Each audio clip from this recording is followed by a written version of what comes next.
भाई ये हैं वो तीन कार्स जिनके लिए हमारे नेता दीवाने हैं। खासकर आखिरी वाली, जो केवल एक इंडियन पॉलिटिशियन की असाइंड कार नहीं है, बल्कि पूरी दुनिया में ऐसी कोई कार ही नहीं है। नंबर 3, टोयोटा फॉर्च्यूनर, जहां एक टाइम नेताओं के काफिलों में एम्बेसडर और स्कॉर्पियो का रौला हुआ करता था। वहीं 2026 में फॉर्च्यूनर को पॉलिटिशियंस की गाड़ी बोलना बिल्कुल भी गलत नहीं होगा। देश के लगभग हर एक एमएलए, एमपी और स्टेट चीफ मिनिस्टर इसी में घूमते हैं। पिछले 5 से 7 सालों में तो ओवरऑल हर एक इंडियन पॉलिटिशियन की पसंद बन गई है, जिससे इसकी पॉलिटिकल इंडस्ट्री में 10 गुना सेल्स ग्रोथ हुई है। पर मजे की बात तो यह है कि ये कोई गवर्नमेंट इश्यूड कार नहीं है, बस एक कॉस्टली पर्सनल चॉइस है। और हो भी क्यों ना, करप्शन से इतना कमाया जो है भाई। वैसे इस कार की तगड़ी बिल्ड क्वालिटी, कमांडिंग लुक और अथॉरिटी जो फील देती है, वो 40 से 50 की रेंज में किसी और कार में मिलती भी कम है। नंबर 2 पर आती है रेंज रोवर सेंटिनल। सुन के हैरानी हुई ना? पर यह सच है। पिछले कई सालों से पीएम नरेंद्र मोदी भी इंडिपेंडेंस डे और रिपब्लिक डे पर इसी आर्मर्ड एसयूवी में रेड फोर्ट और कर्तव्य पथ पर पहुंचते हैं। अब यह पीएमओ की पहली पसंद क्यों है? इसका अंदाजा तुम इसी बात से लगा लो कि इसमें 5 लीटर का सुपरचार्ज्ड V8 इंजन है।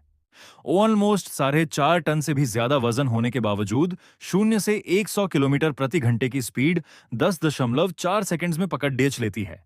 इसके अलावा बाहर से देखने में तो यह बिल्कुल नॉर्मल रेंज रोवर की तरह लगती है, पर अंदर से इसके bullet proof glass VR8 standard के हैं। इसकी रूफ और अंडरबॉडी ब्लास्ट प्रोटेक्टेड है, और टायर्स तो इतने तगड़े हुए हैं कि कार के पंक्चर होने के बाद भी 50 किलोमीटर तक 80 की स्पीड से यह कार भाग सकती है। अब नेताओं के हिसाब से कीमत भी कोई बहुत ज्यादा नहीं है, मात्र 10 से 12 करोड़ दिहच रुपए।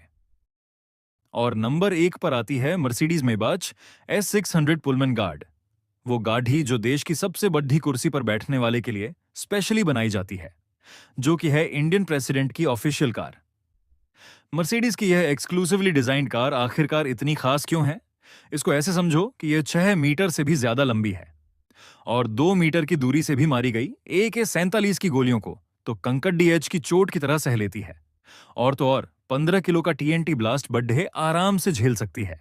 इसके अलावा इसके अंदर V12 इंजन है, जो 516 bhp और 900 न्यूटन मीटर का टॉर्क देती है। और बावजूद इतने आर्मर होने के इसकी राइड इतनी स्मूथ है जैसे आप किसी रिक्लाइनर सोफे पर बैठे हों। यही रीजन है कि इसे ERV 2010 और VR9 सर्टिफिकेशंस मिले हुए हैं, जो दुनिया के सबसे ऊंचे सेफ्टी स्टैंडर्ड्स माने जाते हैं। और इसकी कीमत होती है लगभग 15 करोड़ DH रुपए। तो अगली बार जब भी तुम रोड पर नेताजी का काफिला देखो, तो कार देखकर ही समझ जाना कि अंदर बैठे नेता का लेवल क्या है।